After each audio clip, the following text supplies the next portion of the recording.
GM, welcome to Web3 Academy, a place for entrepreneurs, business leaders, and creators to explore and learn how to use Web3 to transform business models and build thriving communities.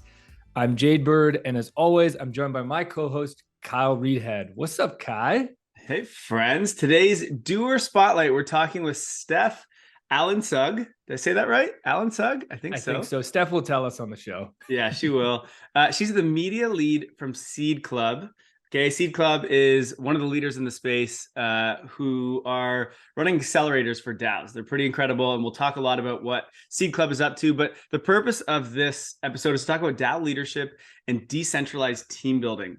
So we're going to obviously talk about Seed Club, as I mentioned. We're going to talk about some new words that we've learned: internet native organization, or is it DAO? We don't really know.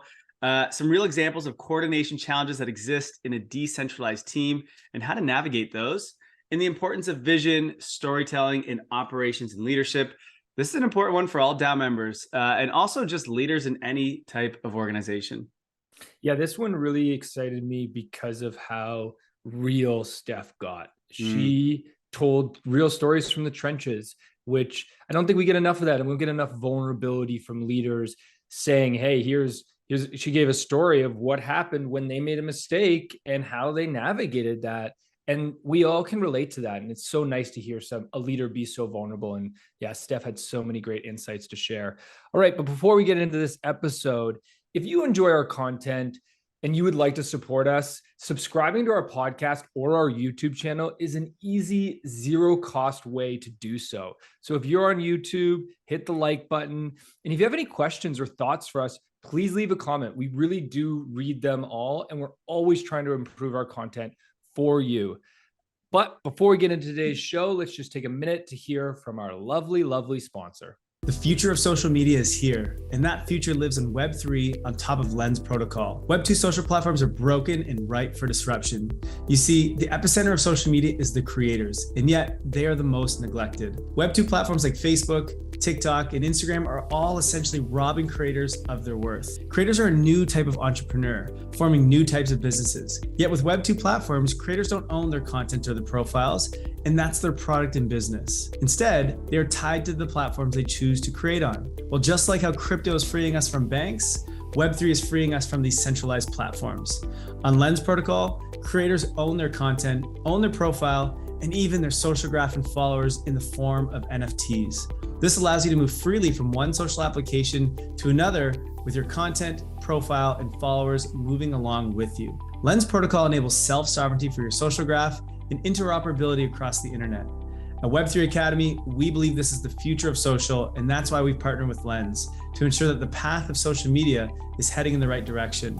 Visit lens.xyz to learn more today. Unlock Protocol is the NFT membership protocol for Web3. Content subscriptions, community access, event tickets are all forms of memberships, one of the most common business models for creators and entrepreneurs today. Building an NFT membership opens many new possibilities for your members. Everything from tailored multi-platform experiences to the ability to sell an unfinished subscription on secondary markets. These are things just not possible in Web 2. However, in order for this business model to work, creators need NFTs which are time-bound or have built-in recurring payments. Unlock Protocol does this for your NFTs. Better yet, with a few simple steps, you can create your own NFT contract without code. What WordPress has done for websites, Unlock Protocol is doing for membership NFTs. If you're an NFT creator, you can't rely on royalties as they are likely going to zero. You need recurring revenue. You need Unlock. At Web3 Academy, we believe NFT memberships are the future of business and community. And that's why we decided to build on Unlock. Learn more at unlock-protocol.com. Today we have Steph Alinsug joining us. Steph is the media steward at Seed Club and not a think boy. She just plays one on the internet. Steph, welcome to the show. So happy to have you with us today. Oh, thanks for having me. I'm stoked to be here. All right. Well, I give a brief intro, but you can obviously give much more context about your background. Why don't you just start by telling us, how did you initially fall down the rabbit hole? So yeah, I'm media steward at Seed Club, and yeah, I to be honest, I onboarded to Web3 just over a year ago, and so I'm for some folks still fairly new, but I think also I feel like the crypto timeline is like how you age in dog years. It's like your dog is like a year old, but like actually they're 7 years old. So I think there's some folks who are onboarding now and sort of see folks who have onboarded it last fall as like it's like elders or something, which is just so funny to me. But so onboarded last fall, and to be frank, I was a little bit avoidant of the crypto space, of Web3 for a while. My partner had been just going off about Web3 for a minute, and finally, I'd been like waving him off and just like I don't have time for this. Like I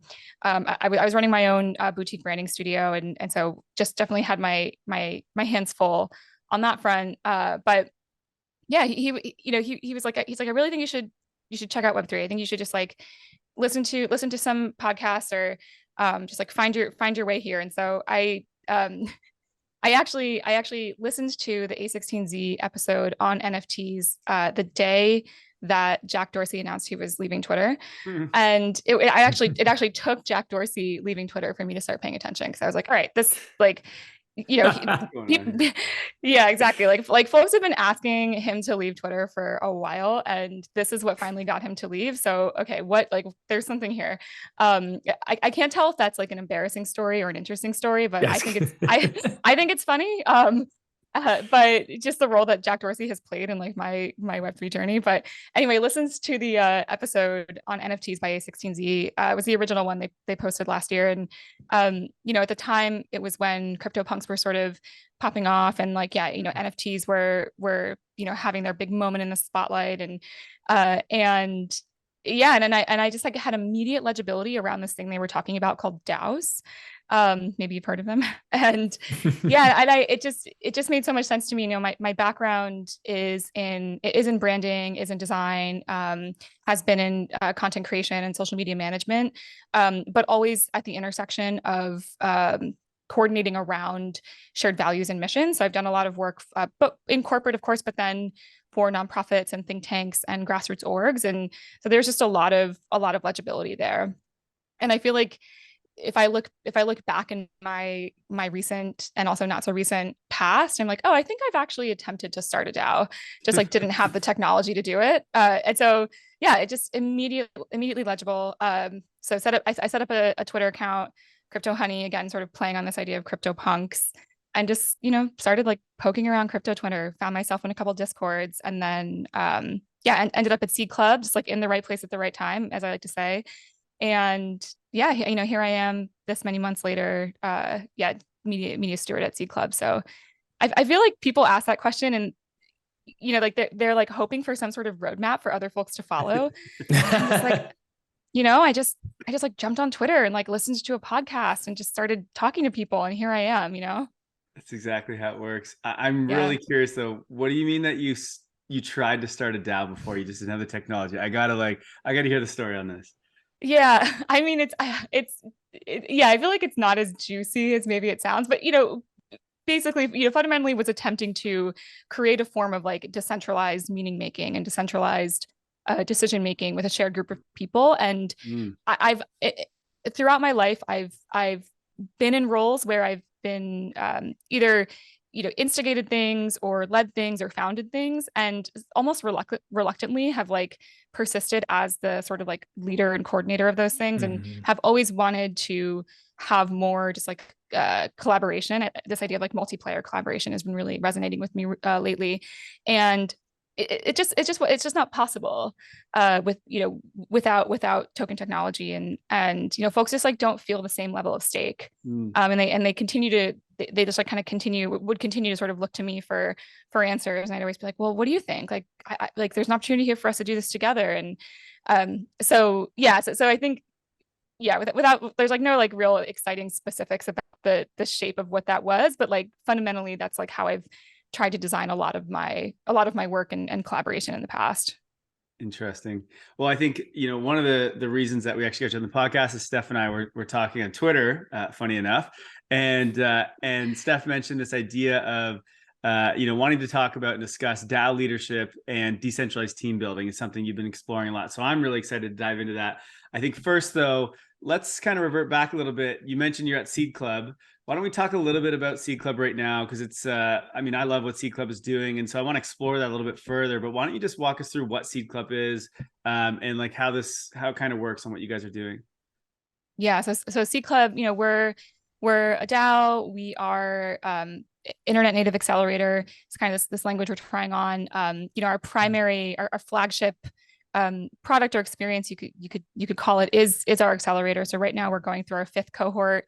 We have 16 incredible projects, incredible early-ish stage communities. And the accelerator program it's 12 weeks of incredibly insightful programming led by the top Web3 thinkers, DAO builders, and operators in the space, a bunch of our alumni. And the cohort culminates in this thing called Demo Day, which I definitely have to mention because it's on December 16th. And even though it feels far away, it's gonna be here before we know it. And Demo Day is just like the most exciting part of the year for the team, because we just the energy of Demo Day, hearing the projects talk about how far they've come in those 12 weeks, watching them essentially launch, sort of like introduce their call to adventure for the community and to the community is just the most exciting thing for us. So that's like our primary I just gotta say, I've been to Demo Day before, and it is the most fun I've ever had in Discord. The most fun. It is a blast. There was people playing music. The chat is going off. Like it's a really powerful. If you are building a community right now, if you're listening to this podcast and you're building a community, you need to go to Demo Day. Even if you're not interested in the DAOs, you just need to see the way this event is run, because it's the best community event I've ever seen in Discord. It's awesome. Yeah. Yeah. Jay, thank you. And I totally agree. I think, to your point, yeah. And I just like jumping off of that, I think, at Seed Club, right, we have this sort of like legible, accessible experience called the accelerator, right? And accessible, but also highly curated. And also I think that this experience of Demo Day that you're talking about really captures like what we're actually trying to do at Seed Club, which is showcase the way in which this technology enables the formation, the creation of new kinds of organizations, new kinds of experiences. And yeah, to your point, like it's a Demo Day, it's in Discord. Like how could that be anything exciting? But yeah, there's just something about what happens when you bring groups of people together who have a shared interest in building and understanding new culture and building that new culture. And then you pair it up with an ownership layer with tokens. And I think that that's really what we're striving for at Seed Club. It's like, what happens when we do that? And I feel like we are just like at the very beginning of that journey, both in Seed Club and then also as a space. And so, yeah, that's to me, that's the most exciting thing about being at Seed Club, is we have access to this entire like ecosystem, this entire network of, again, really high insight builders and operators. And we're able to, test out these experiments of coordination as we're both, teaching and stewarding and also, receiving that wisdom and that knowledge at the same time. So yeah, I just love that you were there. And again, I can't wait for this year, for this cohort's Demo Day. It's gonna be so fun. Is there a specific type of DAO that's in Seed Club? Like, is it all DAOs? First of all, I guess is my first question. You said projects, so I don't know what exactly that means. Yeah. But is it an accelerator specifically for DAOs? And is it like, are you trying to curate a specific type, or what's that like process like to get into Seed Club? I love this question because one of the projects that I've been leading at Seed Club is the development of our point of view, our POV, just to like really solidify what that is. Like, what is what is our call to adventure, and how do we communicate that both, within the experience of Seed Club, but then also visually, linguistically, through every touch point that is Seed Club. And this word, DAO has just been such a source of tension for me, because I think it's a word that is really legible. It's what I think retail folks in Web 2 hear, and it's kind of what pulls them in, but it's so unspecific. And like a DAO, there is no like functional way to recognize a DAO other than to say, we're a DAO. Right. And DAOs can look many different ways. So one of the word or the phrase that we're trying on at Seed Club is this idea of an internet native organization, which encompasses like a DAO, a tokenized community, a meta label, a squad, a guild, whatever you want to call it. But essentially what we're referring to is this novel type of company or organization that tokens enable the creation of.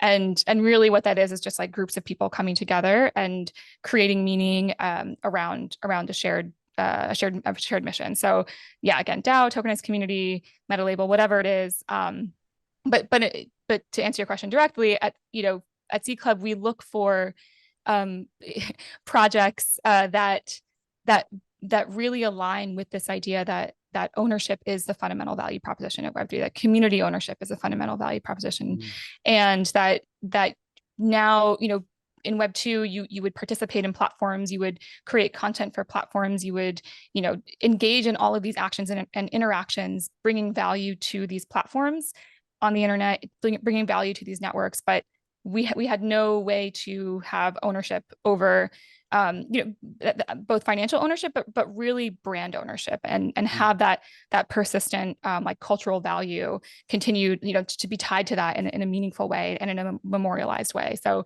so when we're going through the application process, when we're stewarding projects through the accelerator, we really drive this idea home that it should be everything ultimately, progressive over time, right? There's many different ways this can look, but the thing that we're driving towards is community ownership, pushed further and further out to the edges. I love that. Internet native organization. I think that's a much better name than DAO, to be honest. I was sitting on the couch yesterday. I'm at my parents' place right now, and I was like, my parents were asking what I was doing. I was on a meeting kind of late, and they were like, "What were you doing?" And I was like, "Do you really want to know what I was up to?" And they were like, "Yeah." And I was like, "Okay, have you ever heard of a DAO?" Yeah, here we go. Face. And she's like, "What?" And I was like, "A decentralized autonomous organization." And my mom just like turned and walked away. Yeah, like, literally. Just like, okay. I don't know what the hell you're talking about, Kyle. Yeah. Well, I mean, yeah. And to your point, like this, I think this phrase internet native organization just really captures like what is actually here, right? That like something that like is founded on the internet, is founded digitally, like, and then it's an organization. It's a new type of entity. It's a novel type of entity that's enabled by tokens. So yeah, I totally agree with you. So you've got 16 DAOs, projects, internet native organizations, companies, internet stranger companies, whatever we want to call them. Exactly, yeah. In the program right now. What's the fast forward us to December 16th? I'm assuming you've been through one cohort already. So yes. This is your second cohort, I think, that you've been through in the last year. So what's the takeaway typically, or the result for these DAOs? What do they go away with feeling different, or what have they learned, or what's the Yeah.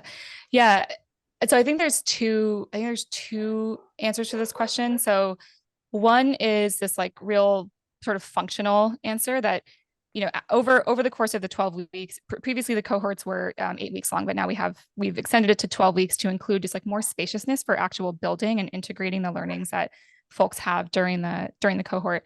And so, functionally, the teams come in, a lot of times we see them just sort of like kind of a little bit at sea, just like knowing that that like, okay, we're here. We understand that like tokens are important and that community is important. And, but we can't quite figure out like, what is a sustainable value creation model? How do we incentivize our community to stay and create? Sort of these like fundamental questions that, I think are still very challenging to answer at the end, but But after the programming, the ideas, you come to demo day and you're able to sort of have just like a clearer sense of like what that is for you, right? So for some folks, so like I have a few projects that I'm working really closely with, and obviously working with them on media. So for some of them, it looks like, okay, we're launching our media network on demo day, and here's how you can participate in it. Here, you as a community member in this DAO, in this internet native organization, here's how you can participate in this call to adventure. And then for some, it is actually launching a token on demo day. So there's like these like functional, very, very like obvious ways in which they're changed. But I think that the more interesting part to me is it goes beyond demo day. It's like the sort of the persistence that happens afterwards. So they're connected to our like robust network of collaborators first and foremost. Like that happens right away in the accelerator. You're tapped into folks who have just had way more experience building both in the space, but then also maybe doing startups or going through like founding things in Web 2, but then have come into Web 3 with that insight. But then post demo day, they're tapped into our alumni network. They're funneled into what's currently called our cultivation, working group or cultivation pod or squad or whatever you want to call it. And they're that support, it persists over time. And so for me, the most exciting part is to watch these to watch these teams evolve and mature, and then have to come back or come back and say, okay, now we've had this question. How do we do this? How do we scale this? How do we move through this tension? And that to me is the most persistent value proposition of Seed Club, in my opinion, is just that persistent sort of support that you get after going through the accelerator. What are you guys noticing? I mean, you've had a lot of really high end like DAOs that are doing really, really well. Jump is a friend of the show. We have Jeff on all the time. We love Jump, and I think Jay and I are both part of Jump as well. So you've had some incredible DAOs that are going through, but obviously we still all have our problems. And I'm just curious, what are you noticing are the like most common problems that DAOs are currently having today? Is there anything that stands out? Yeah, is there anything that stands out? I mean, there's a few themes. The three that come to mind are, I think there's a tension around focus. So, and I'm sure like you all as builders, as entrepreneurs can relate to this, that the space is moving so fast. There's just so many exciting new insights, and it can be really hard to like you just want to be able to grab all of them all at once and go and pursue all these things all at once. And so I think that's a consistent theme is like focus, and then also just simplifying. And again, this is something I can really relate to, is just like the desire, like the like Web3 urge to like constantly overcomplicate things and just make things really big and grand. And like, really, you can just like, okay, just start with a newsletter, just send a newsletter. Like, let's start there. And then, and build over time. So that's, but we need to token gate it first though. Come on. Exactly. We need to token gate it. We need to exactly roadmap, like, and then wallet connect. And then like, yeah, it's just all this. And look, those things are really critical. Right. But I think like start, just start, just do this little thing.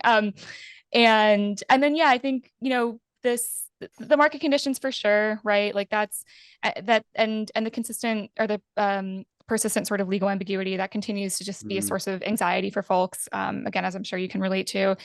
But for me, the piece that I find the greatest connection with projects around is like, how do you lead in a decentralized organization? How do you actually create meaningful outputs that align with your POV at scale, whatever that scale looks like, right? Because like if the three of us were to do something together, like even this podcast, like that's pretty simple because we're three people. We have, we have an understanding what we're doing here. But as you start to scale that out, you add in one person, you have 4, okay, now you have 6, now you have 10, and it just gets, more and more complicated over time. And especially as you have, especially as there's greater sort of like surface area between the sort of core idea and then the margins or the outskirts, which is where we want to be pushing that value, and it's where we want to be pushing that that agency. But it becomes more and more challenging the further out you get. So I think that continues to be a source of tension. And I think to me is the most exciting design space, right? Like all these conversations around coordination and governance, like that's really what we're talking about. Yeah, I know when we first launched, or when our community first launched a DAO, Web3 Academy DAO, we had it just like kind of open. Anyone could join in and participate and like learn, and it was great. It was fun, but the problem was it just new people kept coming and coming and coming. We're like, oh my God, like there is no leader, there is no structure, there is no team, because it's just mayhem all the time. And so we actually had to close it down and like let some people kind of fall out, those who were like not super into it. And now we have like this kind of smaller team. There's we're working on kind of clear roles, clear leaders, clear structure. And it's just been like a breath of fresh air once we got to that point. We're not even fully there, but like as we get to that point, I guess is a better way to say it. So yeah, I think that this is a massive problem. Now, as we mentioned, you were talking about sort of DAO leadership and decentralized team building, which I love the sounds of this. I know our listeners are going to love the sounds of this. And I want to dive into that. I'm curious, where's the best place to start? Like you've been thinking a lot about this, you've been writing a lot about this, which is really cool. So just give us kind of your framework or what you've been thinking about, because I know you've been mulling this stuff over for a while. Yeah, I mean, well, first of all, I appreciate you sharing your experience from Web3 Academy. I feel like for any folks who have been building in the space for a meaningful amount of time, it's just so resonant. Like, where you just see that happen over and over again. And a consistent theme is like, smaller, more intimate, is really where that sort of is really where the juice is, and where we can like have more innovation, even if it's slower. I mean, in some ways it might not even be right. It's when you have less people, right? It's and more intimacy and more connection. But yeah, where to start? I mean, I think so. I guess I have this story I've been really attached to for the last few weeks. So I'm a media team steward. We're a new working group, the media working group. We spun out from the community like bucket or working group at the beginning of Q3 of this year. So that's back in July. I was a brand new steward of that group. So not my first time like, leading teams or coordinating groups of people around things, but definitely, still sort of cutting my teeth at this brand new thing that we're all trying to do together. And yeah, so, the thing that I have been really proud of with the media team is, brand new working group in July. We onboarded a new contributor in August. So now we're a team of 4. And at the beginning of Q4, so like 3 weeks ago, we have these recurring weekly syncs, I think, very sort of traditional way to coordinate. And we had a specific way of running that meeting. And after doing that for about a quarter, we're exploring this brand new initiative, this brand new media initiative at Seed Club, and I'm being pulled in to lead that initiative, and which meant that I had to sort of free up my capacity to really dive in there, and made the decision sort of with the team, but also a little bit like, okay, like I'm gonna trust, and this is gonna be like a version of a trust fall for all of us. Is I stepped away from those weekly media syncs, so the three media team members just run those syncs solo now. And I think it was after the first week of me not being there, maybe the second week, we had to launch the brand new season of the Seed Club podcast, which is now called Building at the Edges. The episode was with Marty Bell of Pool Suite, really fabulous episode. If anyone hasn't listened to it, and yeah, so we had to launch this episode, and it required coordination from all 3 folks in the media team. So we've got our creative director, designer, who is actually creating the JPEGs, as he likes to call them, the digital assets, the visual assets, and then we have our podcast producer who literally produces a show, uploads it to the RSS feed, pushes it live to our site, and then we have our person who leads social and publicity, who then distributes it out to Twitter and various other places too. So, it's this real sort of coordinated effort. And we realized that the episode card, this JPEG, was missing a space for the episode title. And we realized this. I think it was at, I don't know, like 9 a.m., 9:30 a.m. And we're like, okay, we can't publish this card without the title. There's also some like missing, you know, some things are a little bit wrong on here. And so the four of us got into what I lovingly call our public scuffle on Discord. And I hope if the team's listening to this, I know that they're probably laughing because they're probably tired of me referring it to like this. But yeah, the truth is we all came in and we were all representing our various parts of the work stream, right? That like, you know, our designer is like, he's pissed off because how many times has he just been asking for what copy, you know? Yes, you know. And I'm like 100%, you're right. Like this is like both my bad. And it's like a failure of our process. And like we use great learnings to pull from here and how we can do this different next time. And we got to publish. We got to publish today. So what are we going to do? And then same thing, like our social person's like, I got to publish by 10:30 a.m. because that's our best engagement time, you know, and then our productions person, it's just, we're all coming in with just our little various corners. And we managed to work our way through it. You know, our designer happened to be AFK. Because I'm, you know, previously a designer, I was able to pull into Photoshop and Illustrator and fix up the card. And that being said, we pushed it out. And there was also our publicity person, she's probably going to be embarrassed in saying this. There was a typo in the tweet, which is like, so you know that vibe, right? And I was like, look, do not let this derail you. The amount of times that I have like, you know, tagged the wrong person, like linked to a Google Doc instead of a like the podcast episode, you know, just like this, it just happens. So we had to then like, you know, delete and retweet. And so, you know, on surface, you could say that was a disaster. Steph, you stepped away from the media team weekly saying this, you know, this didn't go well. This publishing didn't go well.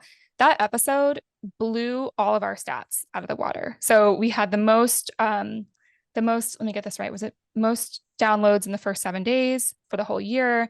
The most downloads and daily active listens on launch day for the whole year. The most, and both on launch day and then also at large. So I just, you know, yeah, and I like popped into our Discord and was like, y'all, this is what the heck? This is what happened. Like, look at this. Like, look at what happened. And so, so that's one part of it. Then the second part of the story is that the next week I dropped into and I congratulated the team. I was like, you guys, congratulations on surviving our first public scuffle. Like, this is not going to be the first. This is not the first. This is not going to be the last. Y'all know it. Or this wasn't the first, and it's not really going to be the last either. But so I dropped into our media weekly sync the next week, and right as I dropped in, our publicity lead, she was leading the team through a retro of what happened.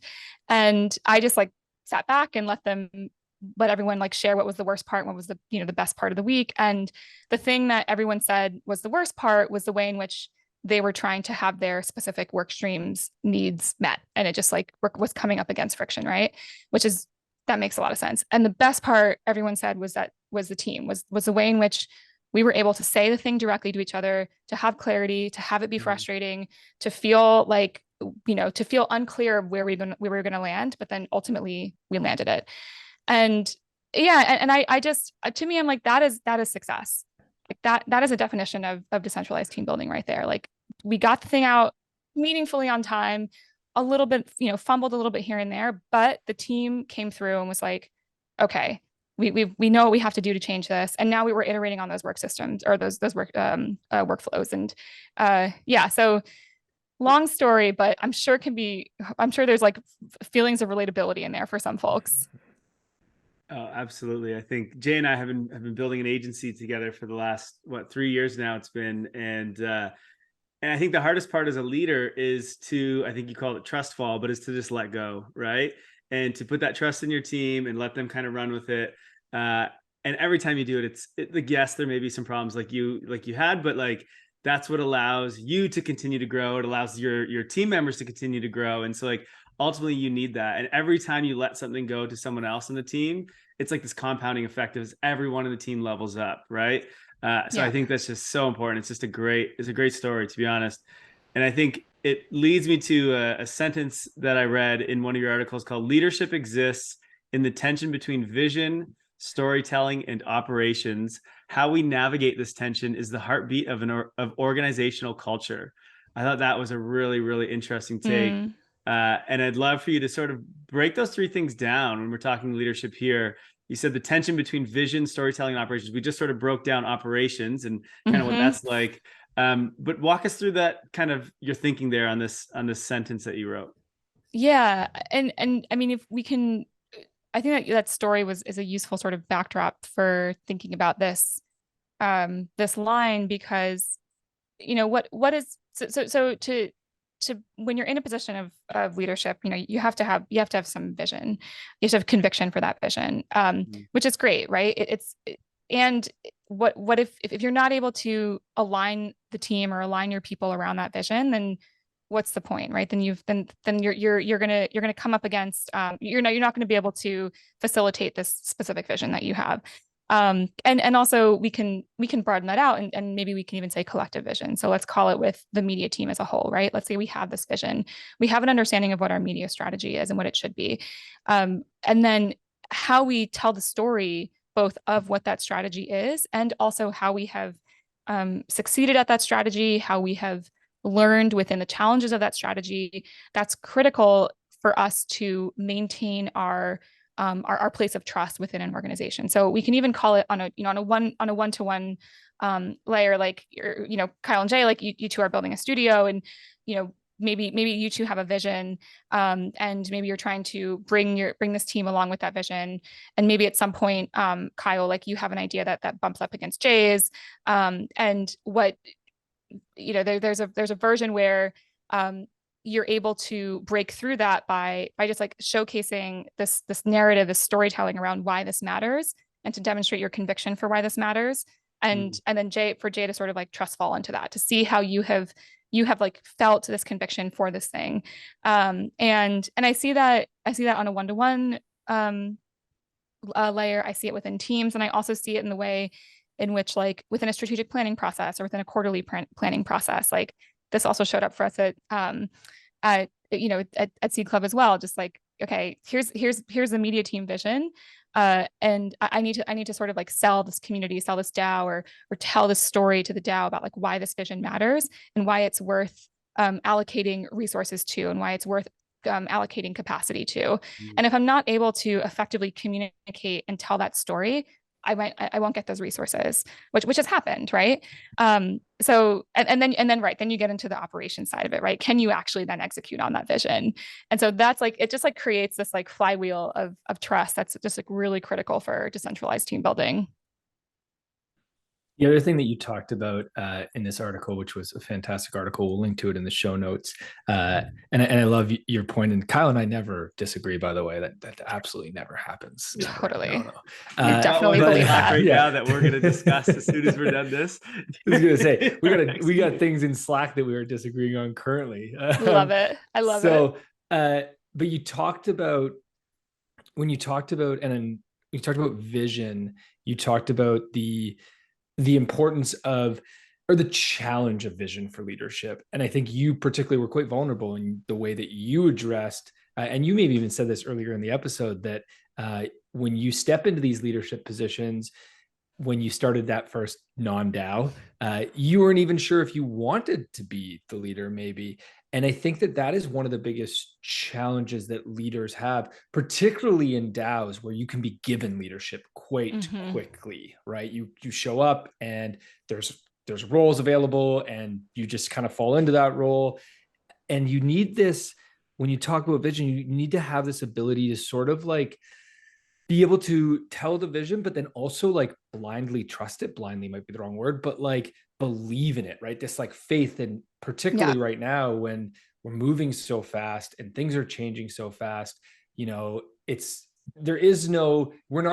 have these visions based upon these like, decade old playbooks that we're like, oh yeah, I know this vision will work. Don't worry. I've seen it done before, right? I read it in a book, whatever. We're more in this state of like, just belief, right? And so I'm just curious, how do you battle that? Or how have you seen other DAO leaders battle with staying true to a vision, even when you yourself maybe are a little bit uneasy or unsure, because we all have those moments of doubt. Even when your token goes down 70% in like a couple months. In your right? network. Yeah, right.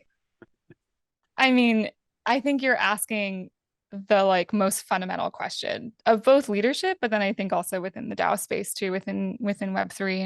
And yeah, so the word that was coming up for me when you were asking that question is conviction. And I think I said this word earlier too, but I'm thinking, I'm just realizing more and more just like the power of conviction, both for myself, but then also within my team members and also within other leadership, that if I, you know, if I see someone have conviction and they can communicate to me why that conviction matters, I'm just like, you know what, I'm gonna go for it.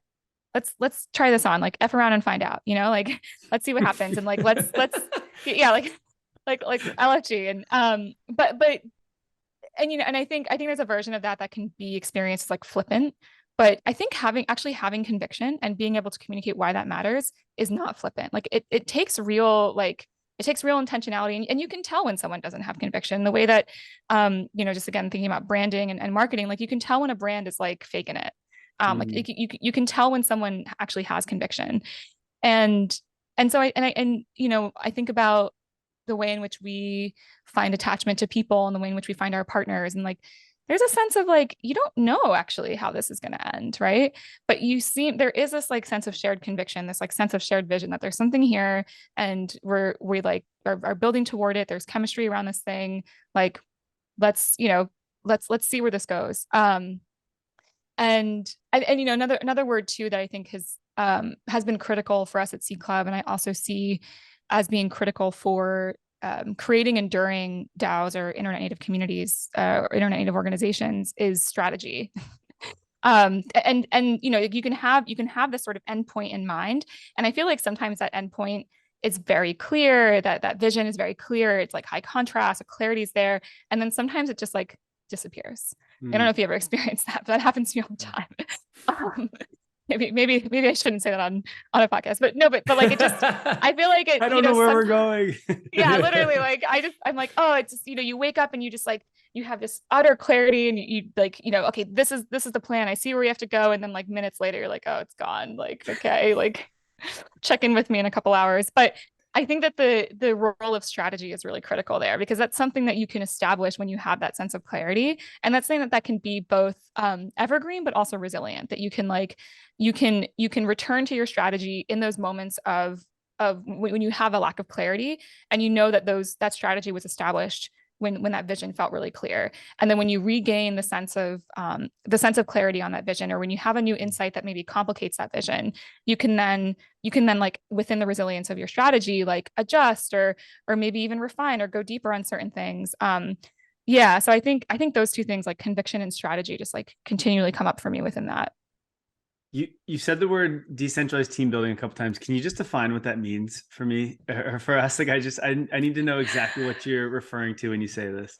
Yeah, totally. Do I actually have a fully formed definition of this? I'm gonna try it on, you know, because I think there is something there, right? Because like team building in a centralized way in corporate or however you want to define it, I think we have a felt experience of what that looks like, that there, you know, there is a sense of like, here is who makes a decision, here is how those decisions are made, and there's a sense of like accountability or responsibility, or for lack of a better way to say it, there's someone to blame.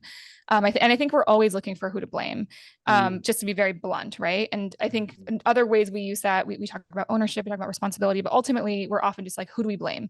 And I think this idea of decentralized team building, and also, you know, being in the crypto space, it just totally complicates that idea.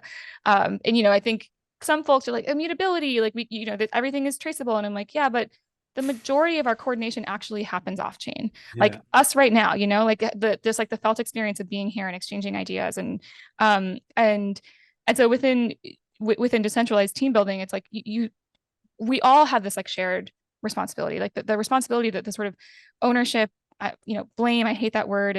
But I think I think people can understand what that means. It's shared, it's distributed.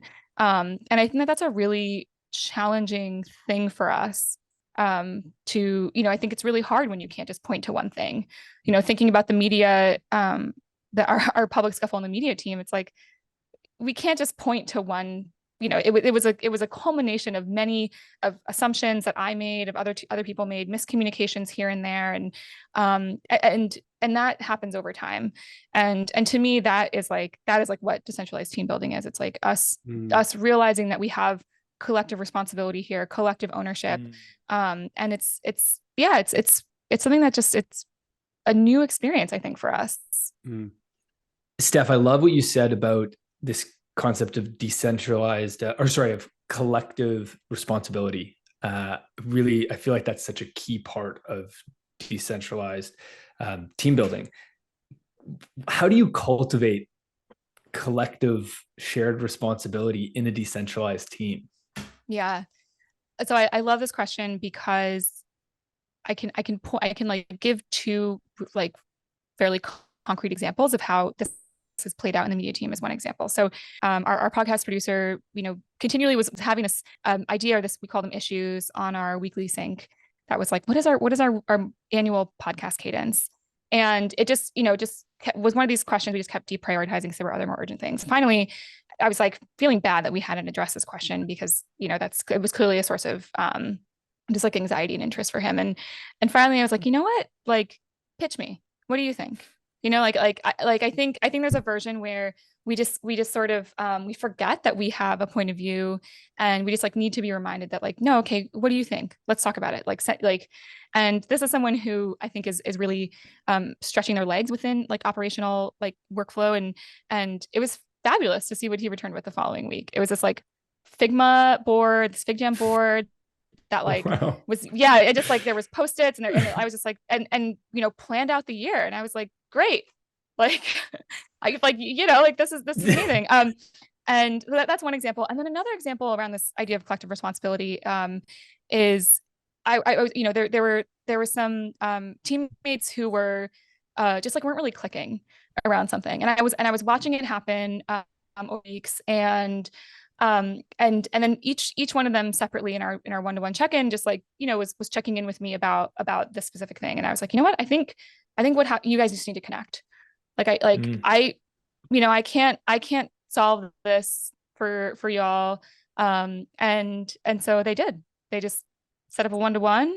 And I don't know what happened in that meeting, but all I know is that they both came out and just had a great understanding of what to do next. So I think that component of that, like, that's what I think of when I think of collective responsibility, is like there's a version of this where I, in Web 2 or in a traditional corporate environment, like sit two team members down and just or whatever.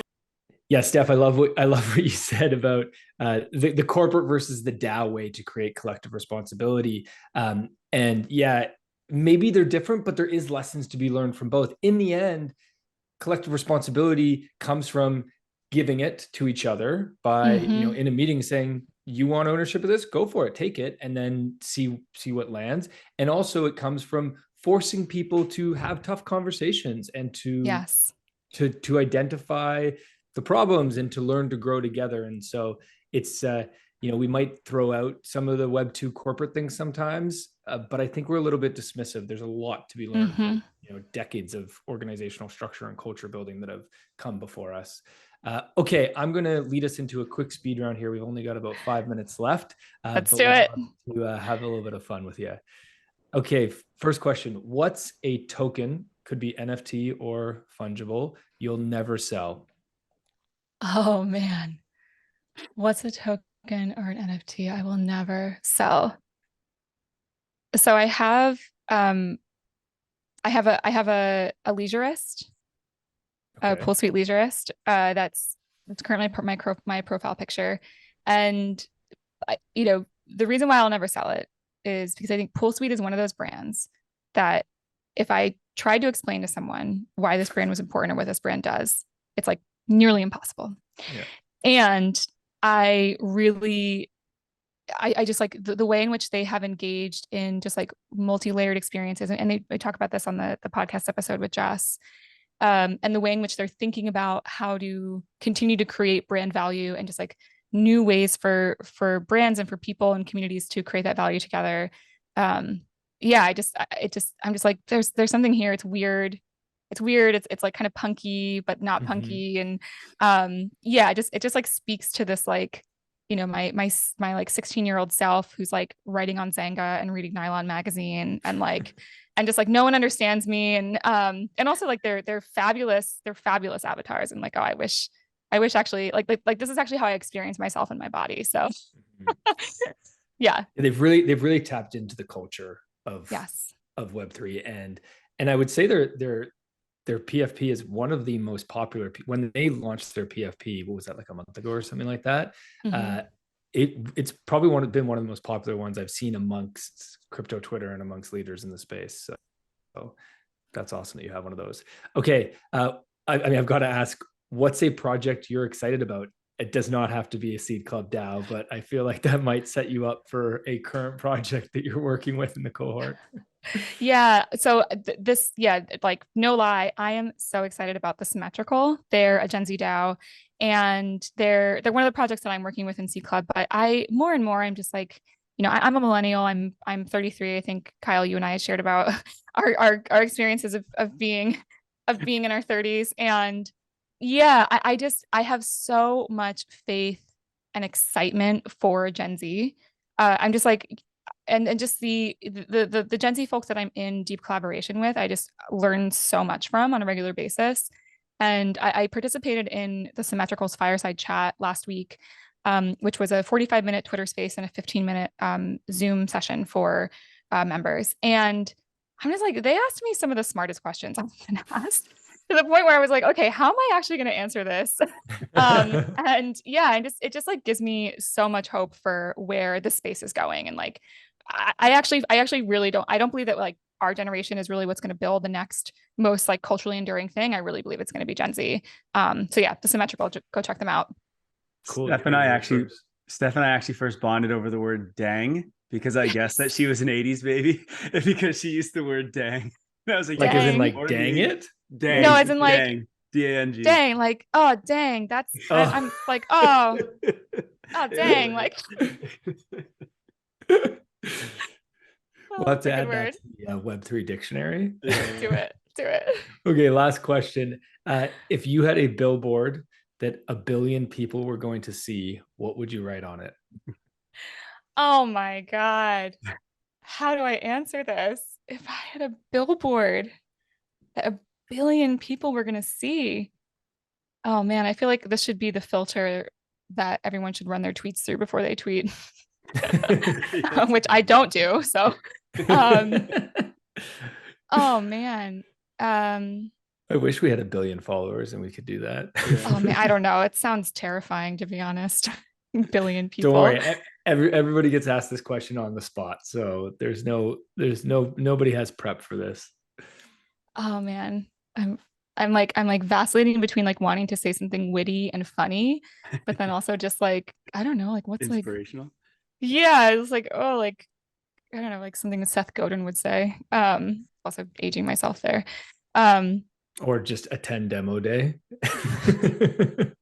Oh my God, the Seed Club crew would be so happy if that's what I said right now. Attend demo day, December 16th, Discord. Yeah, I think there's something, what would it say? There's something alive for me recently about risk. Just like take the risk. Like I think it might even just say that. Just like take the risk. Take the risk, own the consequences. You know, I think there's so much possibility. I love that. Take the risk, own the consequences. Well done. Just Fuck takes a little second and then you get it. Well done. That was good. That was really good. Really, really good.